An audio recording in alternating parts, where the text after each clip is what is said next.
About sa page sport, kuan. Sa karon na siya access sa homepage. Oo, mo nang kuan, mo nang makita ninyo nga na ko'y i-post kasi abili na akong kauban, natingala mo nga mawala. Tungod kay gina-delete na. Kaya na siya access ako ang kuan, na siya access ako ang page kay sama siyang sayang giingon.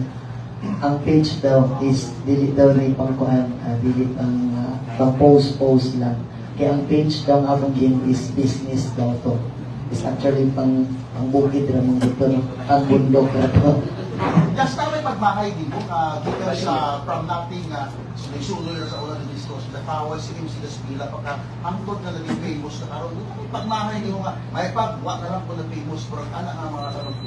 Siyempre, sa kuan, nati gamay nga kuan yun, may pagmahay gamay. Pero as of now, na okay na, kayo kasi magalingon nga, okay naman di at least kuan, nakamata na pa sa kamatuuran. Okay na ang tanan at least nga, dili-dili tayo yung musalig dahil sa mga tao. Kamusta ang imong binikana? Yung labi na kung sila na, pinangga kaya yung imong mama, no? O yung papa. Kamusta? Okay lang kung ginikanan, wala pa sila problema. Kinainom lang na, okay lang na, muhagi lang ang kanan. Attorney, follow-up question po. Itong ano, nato gani iyang tour abroad. So, sa ba to?